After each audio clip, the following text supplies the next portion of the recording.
Merdeka belajar wujud yang nyata. Raih mimpimu juga cita-cita. Generasi emas Indonesia. Profil pelajar Pancasila tanamkan di dalam dada. Profil pelajar Pancasila, cerdas berkarakter itu kita.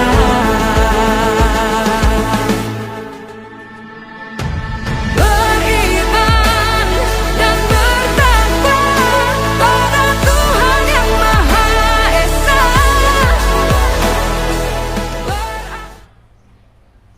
Bismillahirrahmanirrahim. Assalamualaikum warahmatullahi wabarakatuh.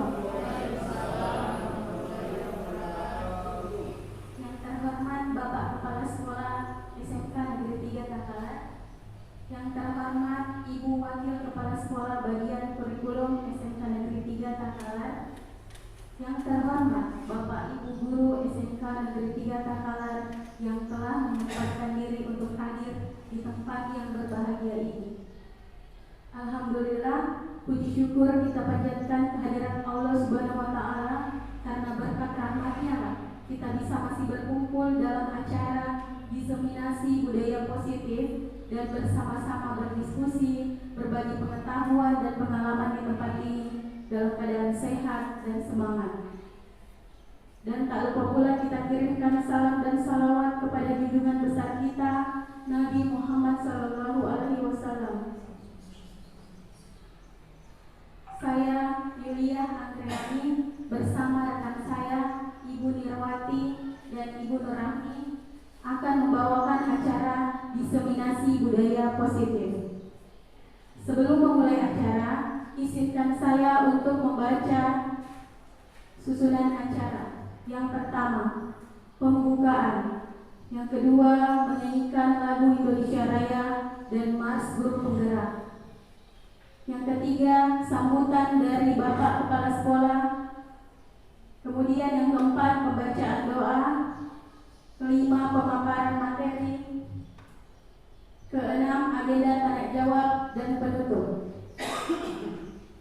Baiklah, memasuki agenda selanjutnya, yaitu menyanyikan lagu Indonesia Raya dan Mars Grup Penggerak. Para hadirin dimohon untuk berdiri.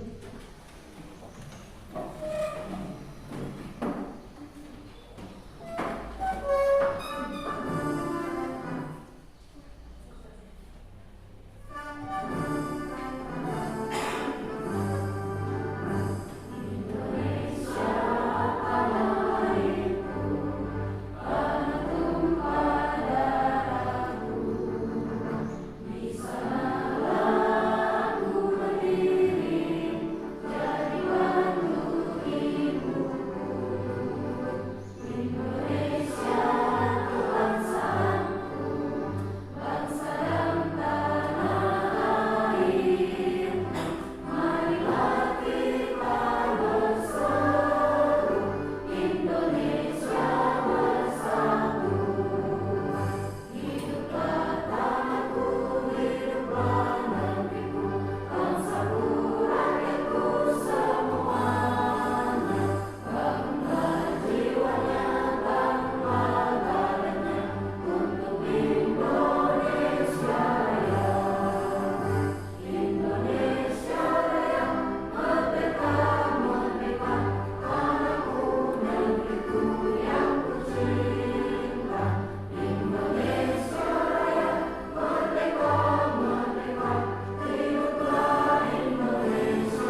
sekolah SMK Negeri 3 Takalar, yaitu Bapak Masalah SPD. Kepada Bapak dipersilakan dengan hormat. Baik. Bismillahirrahmanirrahim. Assalamualaikum warahmatullahi wabarakatuh. Waalaikumsalam warahmatullahi wabarakatuh. Salam sejahtera bagi kita semua, teman-teman guru, baik dari teman-teman guru CGP yang saat ini akan menyampaikan atau mengekspos dalam bentuk diseminasi budaya disiplin positif, ya, budaya positif di sekolah. Jadi luar biasa. Alhamdulillahirabbil alamin, puji syukur kehadirat Allah Subhanahu wa taala yang telah memberikan kita semua nikmat kesehatan, kesempatan dan nikmat yang tak terhingga dan tak bisa kita hitung satu persatu, dan ini merupakan yang sangat patut kita syukuri bersama karena di sekolah kita ini juga akan menyelesaikan tugas negara, yaitu dalam bentuk CGP, calon guru penggerak, yang dimana ini adalah prestasi yang luar biasa di teman-teman guru. Salam dan salawat kepada Nabi besar Muhammad Sallallahu Alaihi Wasallam sebagai rahmatan lil alamin dan sebagai manusia yang paling mulia di antara kita semua. Semoga kita semua mendapatkan syafaatnya. Amin. Baik, Bapak Ibu guru yang saya hormati, pada kesempatan ini hadir Ibu Wakasek Kurikulum SMK Negeri 3 Takalar dan teman-teman guru dari berbagai lintas mata pelajaran, ada juga dari bidang administrasi yang hadir, yang sama-sama saya hormati. Jadi Bapak Ibu, yang pertama-tama ingin saya sampaikan bahwa ini sangat perlu kita beri apresiasi kepada teman-teman CGP yang 3 orang ini. Ya, apresiasi bersama. Kenapa? Karena di dalam menjalankan pendidikan tentu kita harus menanam yang namanya budaya positif di sekolah, dan tentu pada harapan kita bersama siswa-siswi di sekolah tersebut itu harus disiplin, baik di dalam kelas maupun di luar kelas. Kalau kita kaitkan tadi dengan lagu Mars Guru Penggerak, ini pertama kali saya juga melihat lagu Marsnya Guru Penggerak. Jadi betul-betul teman-teman CGP ini bergerak untuk berfokus pada peserta didik atau berfokus pada poin, karena ada 3 poin tadi saya bisa petik dari lagu Mars tersebut. Yang pertama adalah menghamba pada murid. Artinya kita betul-betul selalu membuat inovasi atau kreativitas yang bisa meningkatkan pembelajaran yang berpusat pada peserta didik atau murid kita. Itu yang pertama. Artinya setiap hari kita berpikir dan mampu melaksanakan suatu inovasi pembelajaran yang bisa meningkatkan kualitas pembelajaran murid kita semua. Itu yang pertama. Kemudian dari lagu Mars tersebut, yang kedua adalah berkolaborasi. Nah, jangan sampai dari kelas A, di sebelah di kelas A tersebut budaya positif sudah bagus, tapi di kelas B budaya positif belum bagus, sehingga penting untuk berkolaborasi satu sama lain, bekerja sama, berbagi, sehingga ada istilah kolaborasi. Ini sebenarnya lahir dari pendidikan guru penggerak ini, kreativitas atau inovasi yang sangat luar biasa untuk meningkatkan kualitas pembelajaran. Kemudian yang ketiga, yang dari lagu Mars tersebut, mengabdi untuk negeri. Kalau kita cermati bagaimana kita mengabdi untuk negeri, artinya nilai-nilai atau keyakinan-keyakinan ataukah kebiasaan-kebiasaan yang positif, insya Allah kita pasti bisa tanamkan atau implementasikan kepada murid kita semua. Itu mengabdi pada negeri. Dulu pejuang-pejuang atau para pendahulu kita semua, kita lah yang memberi semua ini, bahwa pendahulu kita semua adalah pengabdi negeri. Karena betul-betul mereka berjuang untuk memerdekakan negara kita. Sehingga pentingnya juga kita untuk mengikuti jejak-jejak para pendahulu kita. Kemudian ini adalah diseminasi yang kesekian kali mungkin dari teman-teman CGB, dan pada hari ini bertemakan budaya positif ya. Nah, budaya positif di sekolah ini tentu semua sekolah mengharapkan pemahaman yang bermakna tentang budaya sekolah. Ya. Dan penerapannya tentu wajib sama-sama kita laksanakan. Namun perlu kita pahami bersama bahwa budaya positif di sekolah ialah menanamkan nilai-nilai atau kebiasaan-kebiasaan yang berpihak pada murid agar dapat berkembang menjadi pribadi yang kritis, penuh hormat dan bertanggung jawab. Contoh budaya positif, ibu guru atau bapak guru menemukan satu sampah plastik di depan pintu kelas, tidak menyuruh siswa, tetapi bapak ibu gurulah yang memungut sampah tersebut, memindahkannya ke tempat sampah. Itu namanya menerapkan budaya positif, tidak memberikan restitusi. Apa itu restitusi? Kebiasaan-kebiasaan yang menerapkan hukuman atau ganti rugi. Jadi teman-teman guru semua perlu kita pahami bersama bahwa budaya positif ini melahirkan disiplin positif pada kelas, sehingga perlu yang namanya kesepakatan kelas. Kesepakatan kelas inilah yang melahirkan budaya atau kebiasaan-kebiasaan yang sesuai aturan-aturan yang telah disepakati bersama.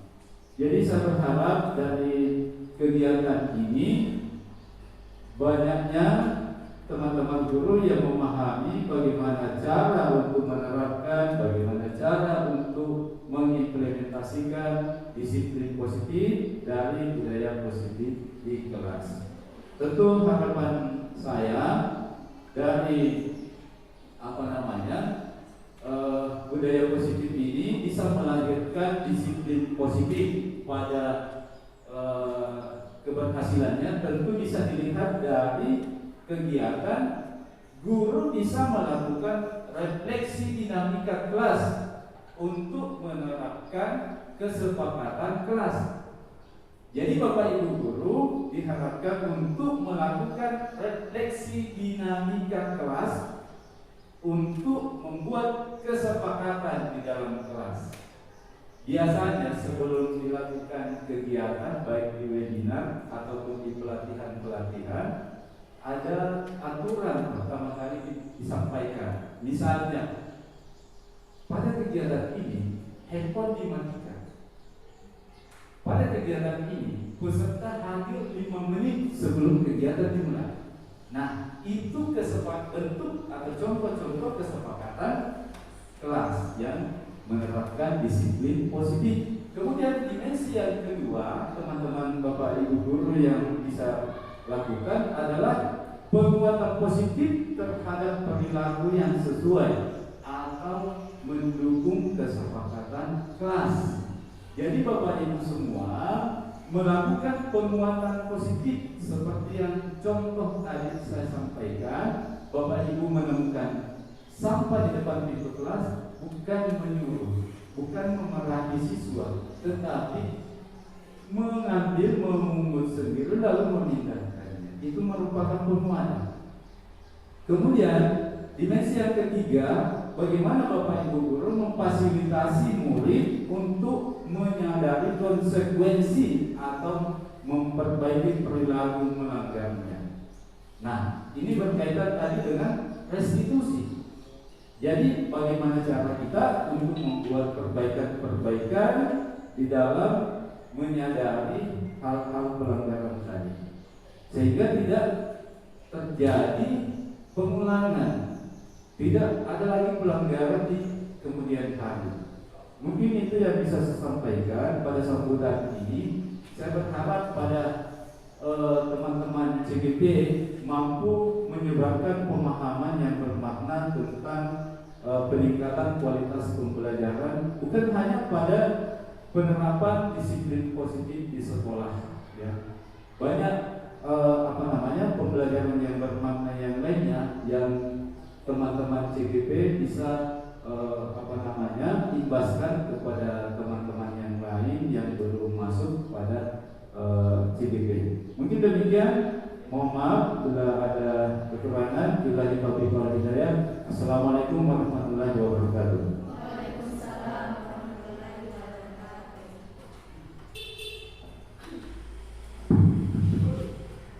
Kami ucapkan terima kasih atas sambutan Bapak Kepala Sekolah, Bapak Nur Salam SPD.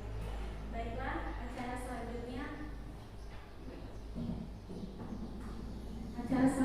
yaitu pembacaan doa. Untuk memulai acara pada pagi hari ini, agar acara ini memberikan manfaat, marilah kita sama-sama membaca doa. Berdoa dimulai.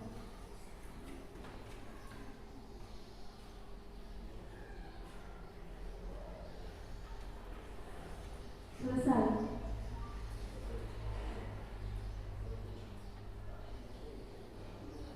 Nah, untuk kelancaran diskusi ini, kami ingin mengajak Bapak Ibu guru untuk membuat kesepakatan kelas terlebih dahulu. Bisa next.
Yang kedua, saling menghargai pendapat.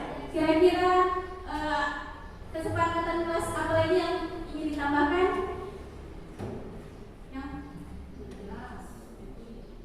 Yang pertama, menjaga kebersihan ruangan. Yang kedua, saling menghargai pendapat. Jadi selama kegiatan ini berlangsung, kesepakatan kelas kita ini yang akan diberlakukan.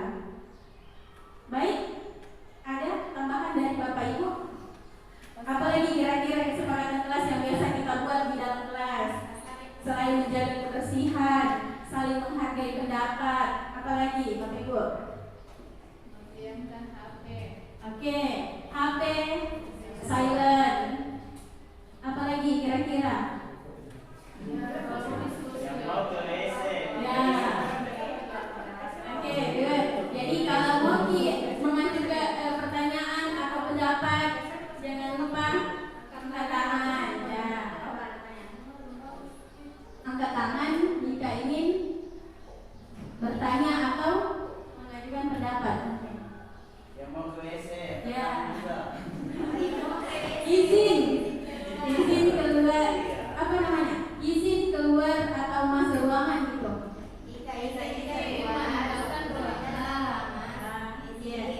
Silahkan Ibu Fitri.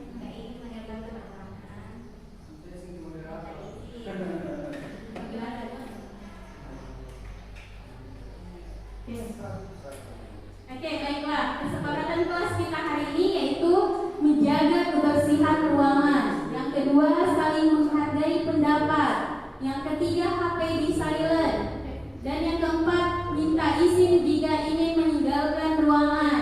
Bagaimana Bapak Ibu, sepakat? Sepakat dengan kesepakatan kelas ini? Sepakat. Baik, terima kasih. Acara selanjutnya.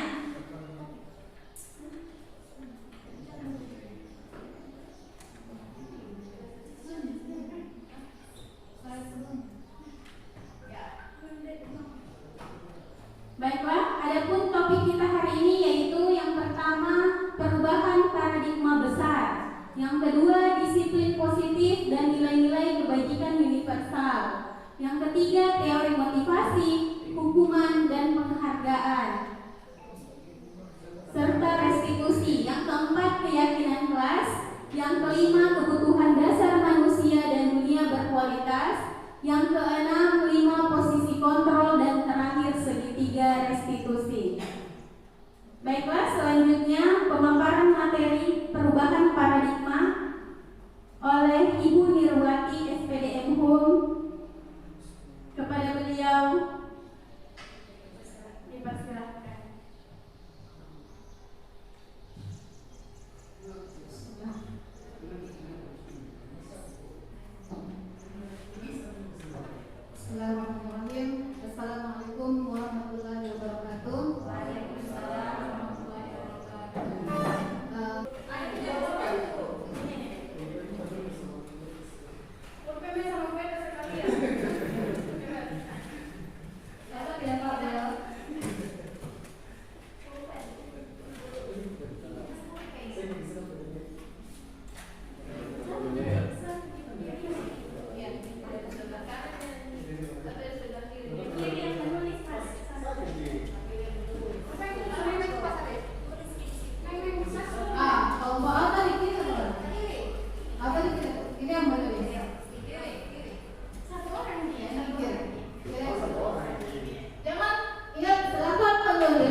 Bisa tidak saya lihat di sini? Tidak.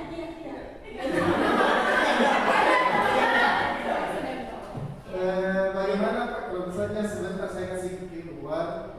Jangan lupa. Saya nanti maksud sebentar di warungnya Pak Budi. Terus bisa lihat di kertas yang kita tulis di tangan tadi. Bisa. Tidak mahal.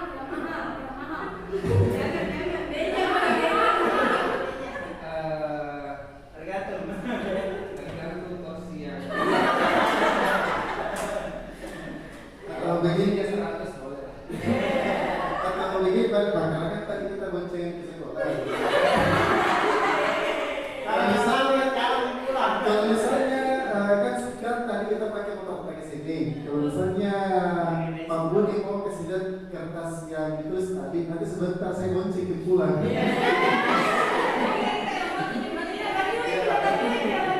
Bisa tidak Mas lihat sekarang kertasnya? Kurang berduit.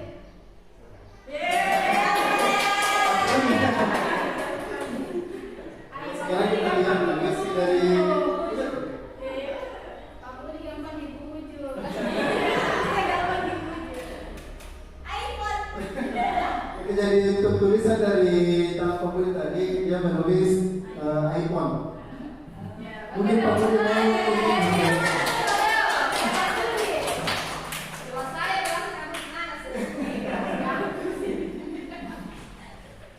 Oke, terima kasih atas partisipasinya Pak Budi dan Pak Deo.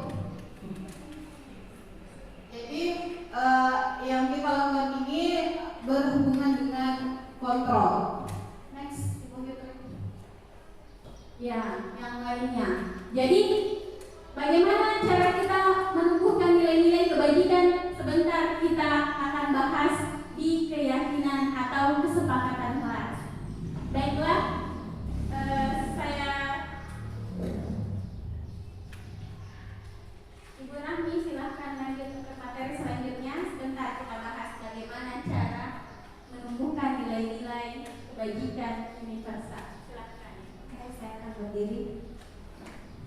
Ya, selamat pagi semua Bapak Ibu Guru. Selamat pagi. Masih kurang semangat. Selamat pagi semua Bapak Ibu Guru.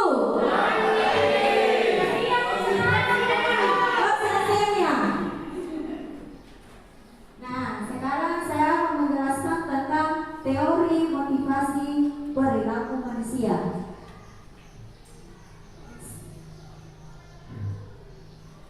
Nah, teori motivasi perilaku manusia ada 3, yaitu yang pertama adalah untuk menghindari ketidaknyamanan atau hukuman. Yang kedua, untuk mendapatkan imbalan dari orang lain atau institusi.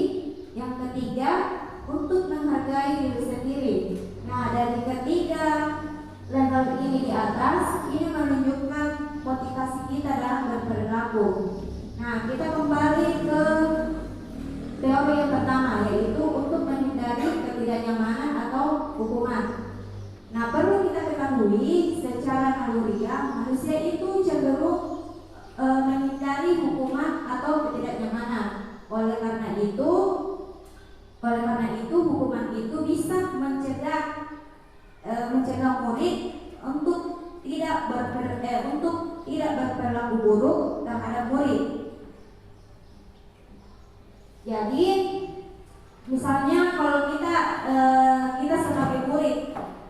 sebagai murid di dalam kelas pasti kan pernah mendapatkan hukuman seperti apa itu, misalnya hukuman kayak keliling lapangan, membersihkan WC, membuang sampah, dicap sebagai pemalas, dicap sebagai kayak orang bodoh karena tidak menjawab soal dan lain-lain sebagainya.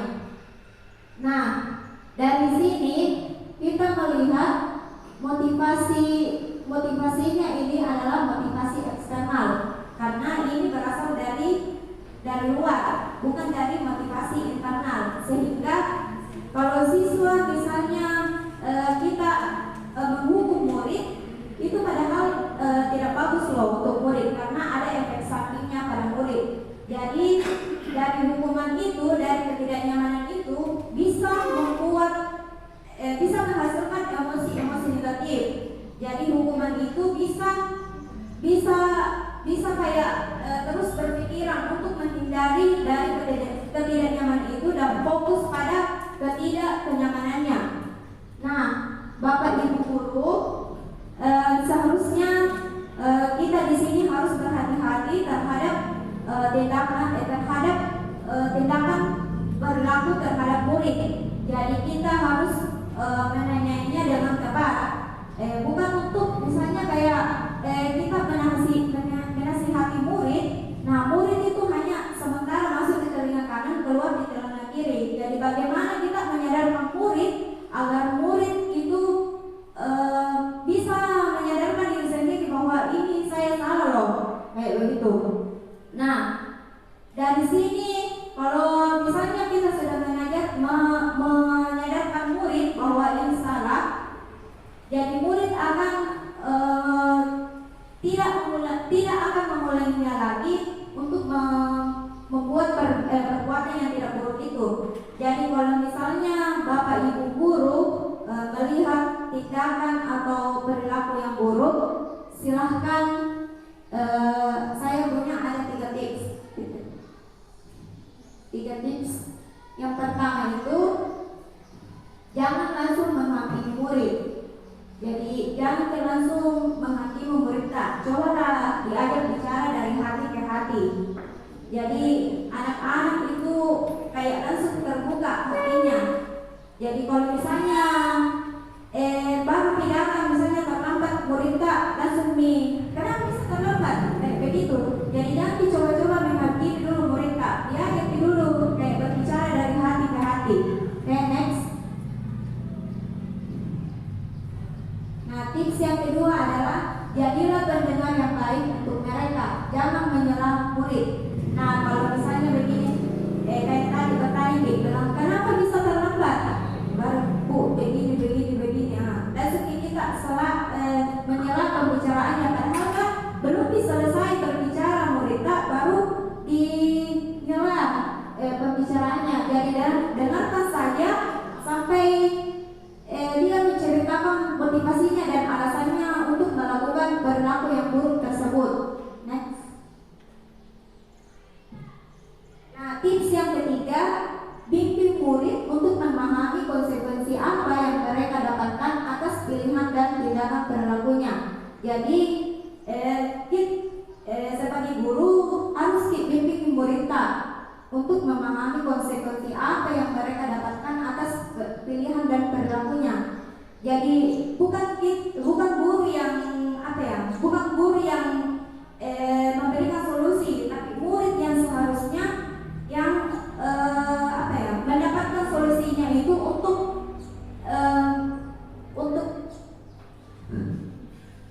mendapatkan solusinya.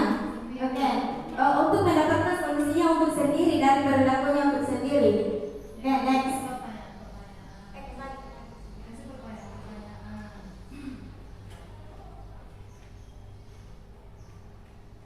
Nah, teori yang kedua yaitu adalah untuk mendapatkan imbalan dari orang lain. Nah, dari sini adalah kayak misalnya untuk mendapatkan hadiah atau pujian.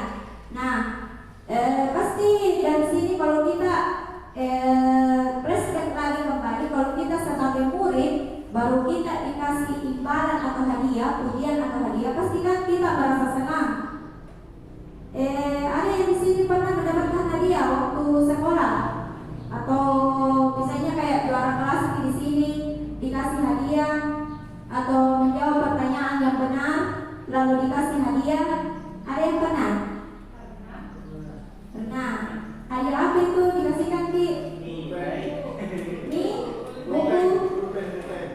Oke, pulpen. Nah, biasanya itu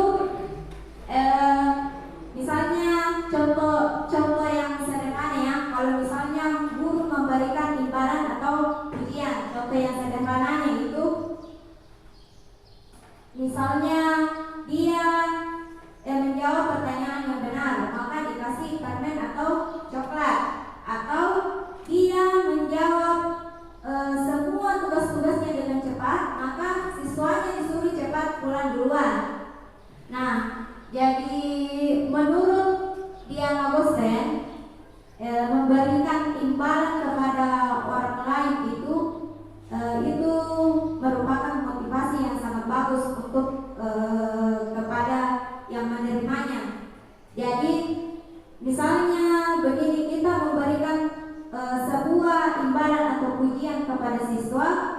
baru ujung-ujungnya kita tidak memberikan imbalan itu, maka siswa akan merasa kecewa, merasa marah dan tidak dihargai. Jadi kalau misalnya kita menginginkan kepada siswa untuk memberikan sesuatu sebelum pembelajarannya, kalau misalnya kita pada saat pembelajaran baru bilang siapa yang bisa menjawab pertanyaan ini dengan cepat, maka saya akan memberi sebuah misalnya permen. Nah, pada saat selesai kita tidak memberikan imbalan itu, padahal ini anak-anak sudah mengerahkan kemampuannya untuk mengerjakan tugas tersebut. Jadi anak-anak tersebut merasa kecewa dan merasa marah atau tidak dihargai. Jadi dalam bentuk imbalan atau pujian itu dekat dengan rasa kecewa. Jadi ada tipsnya kalau misalnya kita mau memberikan imbalan tanpa pujian atau hadiah.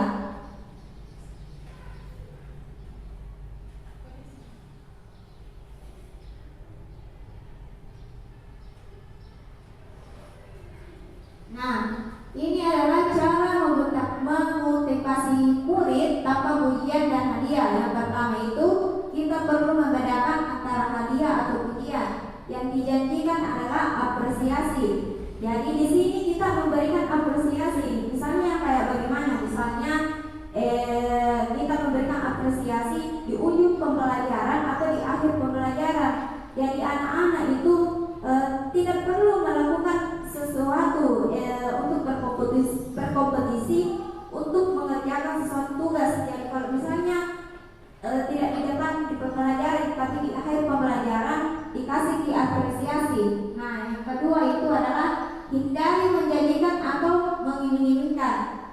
Jadi jangan menjanjikan atau mengiming-imingkan karena anak-anak itu pasti berharap dengan imbalan atau hadiah.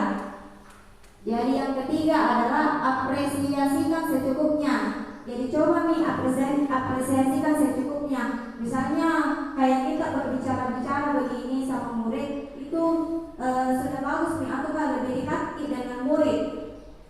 Nah, terus yang ketiga adalah pahami motivasi internal yang dimiliki mereka, karena setiap murid itu bisa memiliki motivasi internal yang unik dan berbeda dari murid yang lain. Nah, tumbuhkan dan pupuk motivasi internalnya karena ini yang paling penting. Nah, di dalam kelas itu pasti berbeda-beda muridnya. Jadi misalnya ada yang bisa matematika, ada yang bisa bahasa Indonesia, ada yang bisa seni. Jadi misalnya kalau anak-anak itu ada yang bisa matematika tapi tidak bisa dengan seni. Jadi ada juga yang bisa seni tapi tidak bisa dengan matematika. Jadi itu kita pahami dulu motivasi internalnya di dalam kelasnya, motivasi apa itu, apa yang bisa kita pupuk dari motivasi internalnya murid tersebut. Nah, terus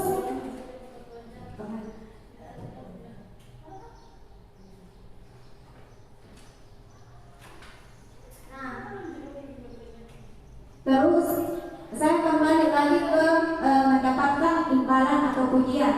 Nah, dari sini mungkin itu siswa sudah memiliki motivasi internal, rajin belajar, tapi karena diganggu dengan imbalan atau pujian atau motivasi eksternal ini yang berasal dari luar, jadi kayak begitu nih anak-anak, karena diganggu nih dengan hadiah atau imbalannya, jadi anak-anak bisa berperilaku yang tidak sesuai dengan motivasi internalnya. Nah, terus yang ketiga, untuk menghargai diri sendiri.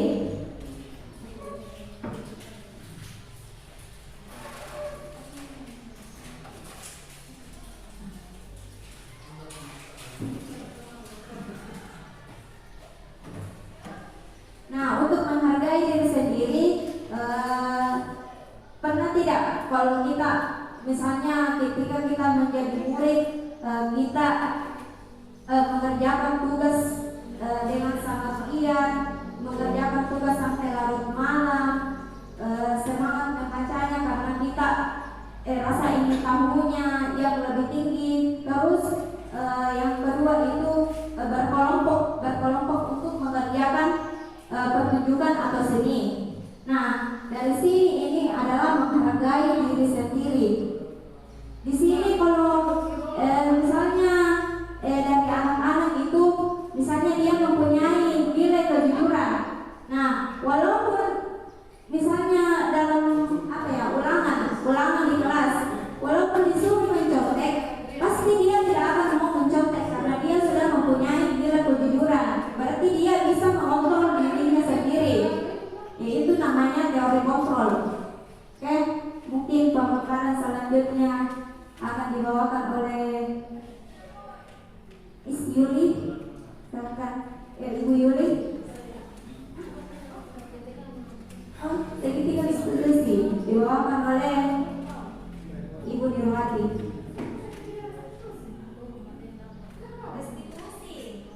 Restitusi.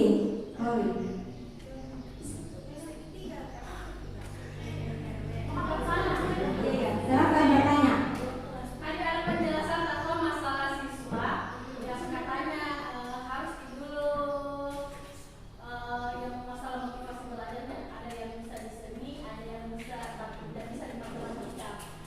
Bagaimana dengan satu siswa yang pernah saya ajar atas nama Afrizal yang memang tidak ada minatnya di semua pelajaran.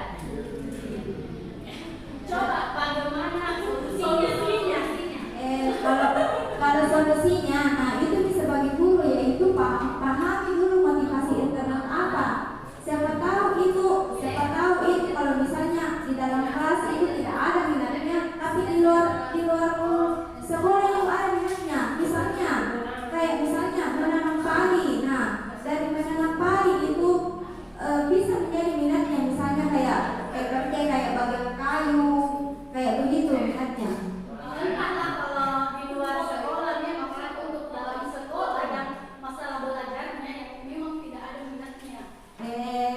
Kalau yang pernah kami pelajari sebelumnya, itu tergantung dari gurunya. Jadi kalau gurunya kreativitas di dalam, pasti anak-anak akan termotivasi untuk belajar. Nanti diarahkannya kita yang hadapi dulu prosesnya karena semua guru yang mengajar di kelas itu yang hadapi si siswa itu tapi sampai lompat menyerah lompat tidak ada kita berbicara dari hati ke hati itu semuanya Kita doakan saja semoga bisa mendapat hidayah. Mendapat hidayah ya. Doakan saja semoga bisa mendapat hidayah. Itu bisa dia belum menemukan jati dirinya sebenarnya. Seandainya dia menemukan guru yang tepat, pasti akan belajar dengan giat. Jadi kalau misalnya dia menemukan guru yang tepat, pasti Afrizal itu termotivasi. Mungkin kayak Bapak pasti bisa lah. belum kita dapat lagi.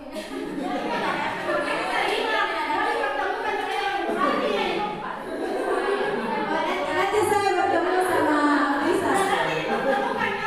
Karena dari guru yang sudah sesabar-sabarnya sampai yang suka marah-marah, tidak ada sama sekali umpan balik. Dia bagusnya memang sampai dia ditanya kita tidak bisa berdua karena loganya memang wajah Tapi harus dulu dikasih motivasi dulu. mungkin mau dicuci dulu mukanya. Selanjutnya pemaparan dari Ibu Delia itu adalah restitusi.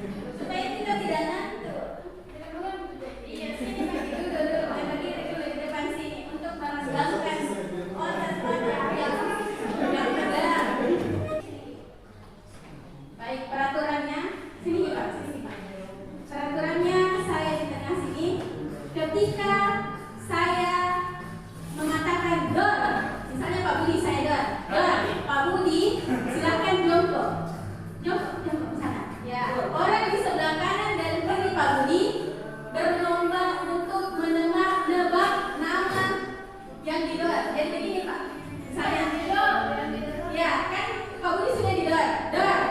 Kemudian saya dan Ayu berlomba untuk menyebutkan nama lawannya. Misalnya saya bilang, Ayu.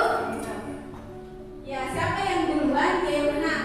Yang kalah silakan kembali dulu. Oke, benar? Ya. Misalnya saya katakan dua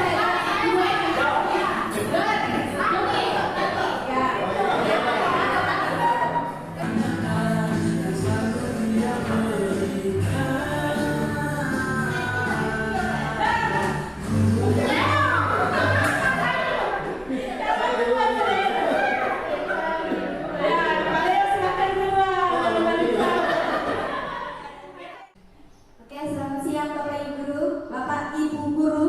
Siap. Masih semangat? Masih semangat? Masih. Aduh, butuh nasi ini kayaknya. Oke, kita kembali ke segitiga restitusi. Nah, tadi kan sudah dijelaskan tentang restitusi. Nah, sekarang adalah segitiga restitusi. Jadi saya membacakan dulu arti dari segitiga restitusi.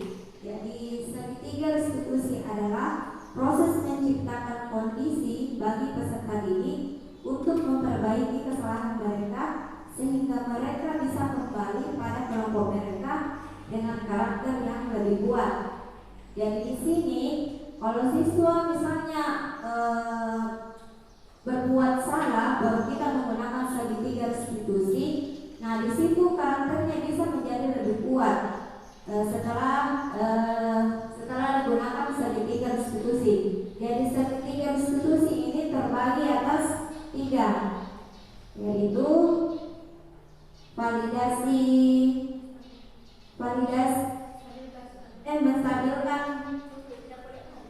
menstabilkan identitas, yang kedua validasi kebutuhan, yang ketiga menanyakan keyakinan. Nah, di sini adalah validasi tindakan itu menstabilkan identitas itu yaitu kalau kita misalnya anak-anak kalau berbuat salah di situ kita harus lama dulu. Pertama kalau kita menggunakan segitiga restitusi kepada murid.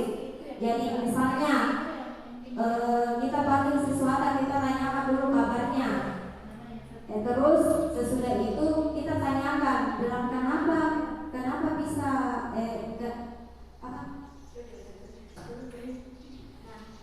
kita bisa tanyakan dulu, kamu tahu tidak kenapa saya panggil ke sini? Nah, anak-anak pasti ada yang bertanya, bilang iya Bu, saya tahu, tapi ada juga anak-anak yang tidak tahu, bilang kenapa bisa dipanggil Ki. Nah,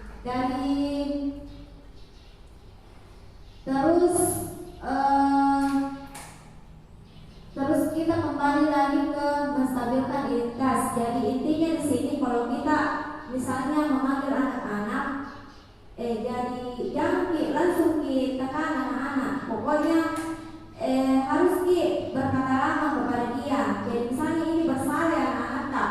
Jadi kalau misalnya ditekan lagi apa kayak ciut di dalamnya. Jadi pokoknya harus kayak lama kalau mau juga bicara kepada anak-anak tak, supaya kayak tidak tertekan.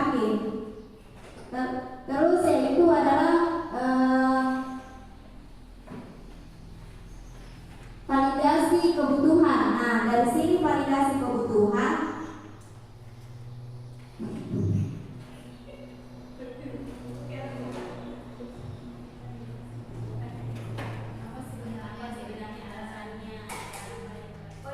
Nah, di validasi kebutuhan itu di sini dia menanyakan apa alasannya bisa melakukan perbuatan seperti itu.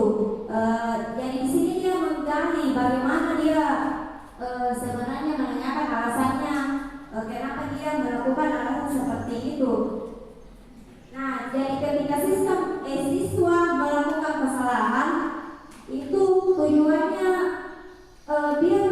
biar misalnya salah siswa tapi harus berkata baik kepada siswa. Jadi nah di sini kita harus menanyakan alasannya kenapa. Nah terus menanyakan keyakinan. Nah setelah kita tahu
Nah, di sini menstabilkan identitas, yaitu guru berkata, misalnya berbuat salah itu hal yang manusiawi, tidak ada manusia yang sempurna.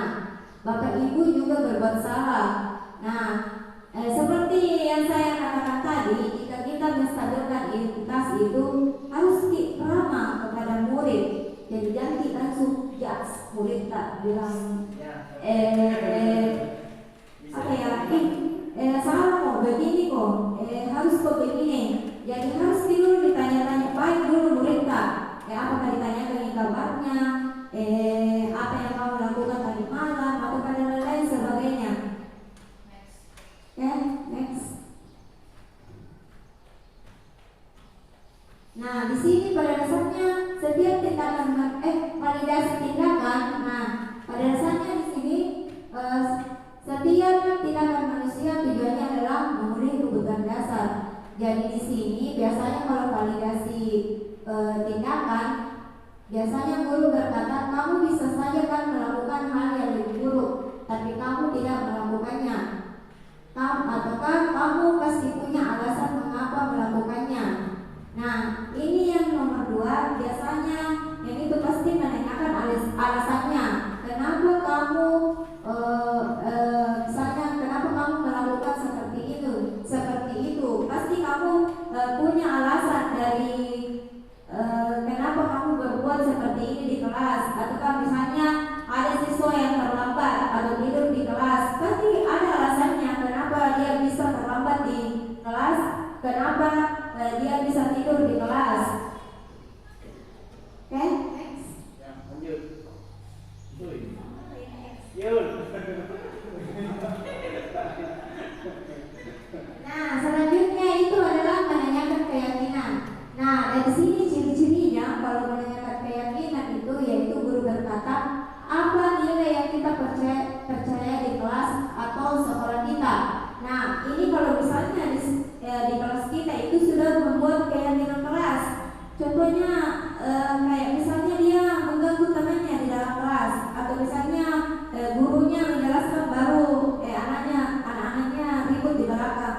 Itu kan tidak menghargai sesama teman atau sesama guru. Itu nilai keyakinan kelasnya. Nah, di sini baiklah, di sini saya akan membuat studi kasus tentang segitiga restitusi. Jadi kasusnya itu silahkan diperhatikan baik-baik ya, karena saya tidak menulis di atas. Saya langsung menjelaskan kasusnya. Jadi saya akan sebentar menunjuk 2 orang. Jadi ada yang jadi guru, ada yang jadi siswa. Jadi kasusnya adalah Edi selalu datang terlambat ke sekolah.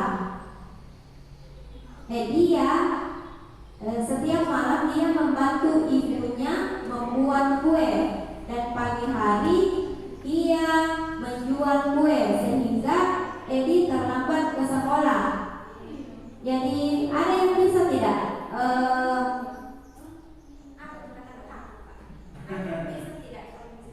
Ada yang bisa tidak guru melakukan restitusi ini dari kasusnya Edi? Iya.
pembelajaran. Ya.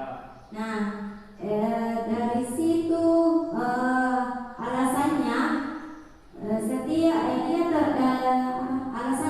dia begadang setiap malam karena bermain game dan nonton anime.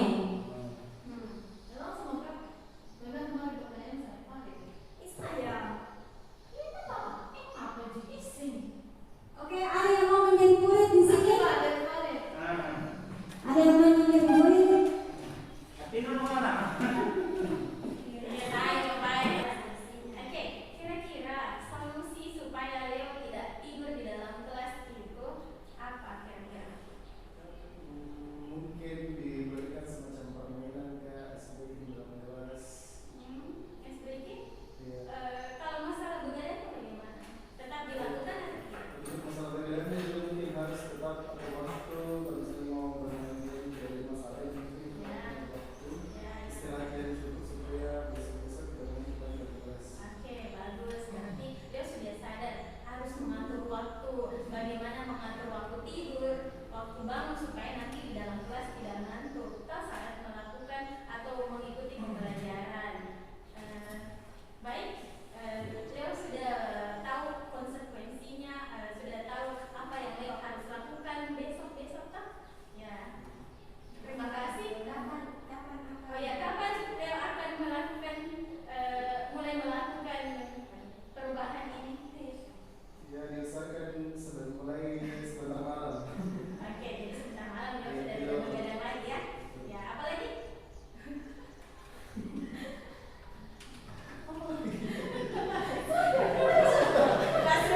Ya, saya tidak begadang sih, Mami coba. Baik, terima kasih Leo. Mau telepon atau udah telepon? Ya, ya.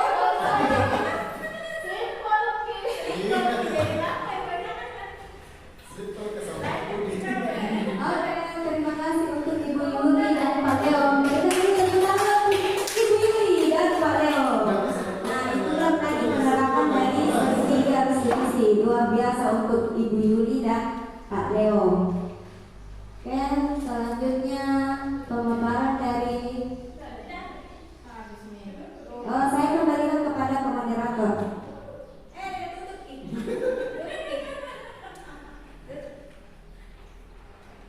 Oke, Pak Leo, tadi kita menerapkan segitiga restitusi di atas.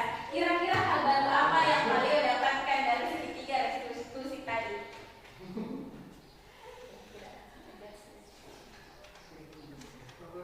Saya